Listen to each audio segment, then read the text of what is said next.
Tu veux faire le business. Dans quel pays? Avec les qui?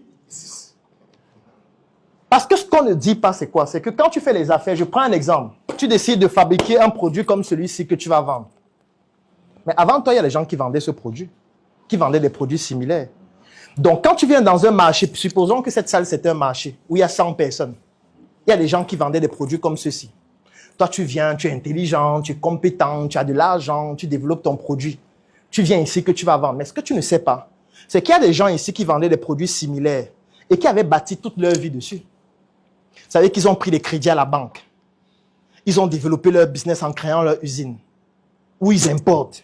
Ils sont en train de vendre. Chaque mois, ils payent des traites à la banque, ils nourrissent leur famille, ils vivent grâce à ça.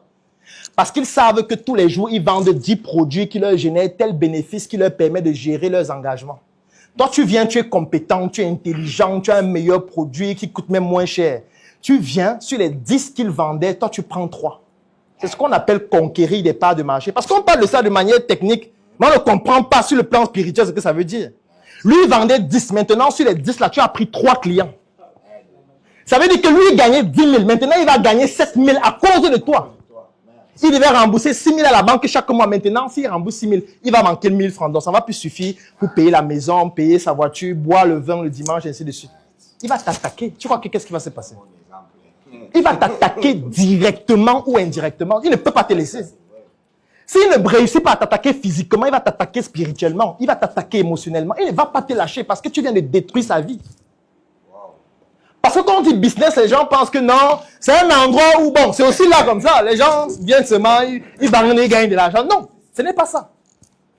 Chaque activité que tu lances gêne quelqu'un. Si ce que tu fais a de l'impact, ça gêne quelqu'un. Ne réfléchis pas autrement. Peut-être tu ne sais pas encore qui ça gêne, mais ça gêne quelqu'un. Sauf si ça n'a pas d'impact. Parce que le docteur a appelé là, il dit, si le docteur appelle le départ, là, il faut machin. C'est bien. Mais s'il a de l'impact et que chaque mois, il commence à avoir 10 clients, 50 clients, 100 clients, 500 clients. Mais tu dois t'imaginer qu'il y a des gens qui réparaient les iPhones avant, qui vendaient les iPhones avant, au même endroit où tu es, ou ailleurs, et qui se rendent compte que leurs clients ont diminué. Et qui vont essayer de savoir, mais qu'est-ce qui fait en sorte qu'on vend de moins? On dit que tu ne connais pas Dr Apple. Mais Dr Apple, c'est qui? Mais il y a un gars, il est trop puissant. Il fait la magie avec l'iPhone. Ah bon? Je viens parler là-bas. Il vient aussi un jour comme un client, il achète un téléphone. Il voit que tu as un bon service client, tu fais des choses extraordinaires. Il va acheter même un Mac, il te fait même la recette d'1 million.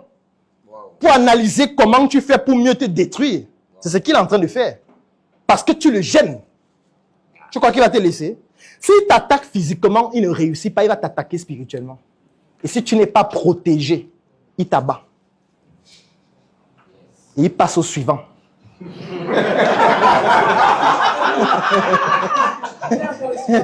Le suivant, c'est peut-être une personne qui a été participer à la conférence. Il a dit, moi aussi, je vais me lancer comme Dr Apple. Allez, vas-y. Lance-toi. Dès qu'il voit que, hey, il y a un nouveau là-bas.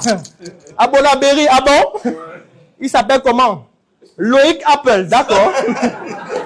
Allons-y découvrir ce qui se passe là-bas. Il vient, il te teste un peu là. Il voit que tu es léger, il t'abat aussi, il passe au suivant. Quand je dis abattre, ce n'est pas forcément... Je prends un exemple de façon de vous abattre.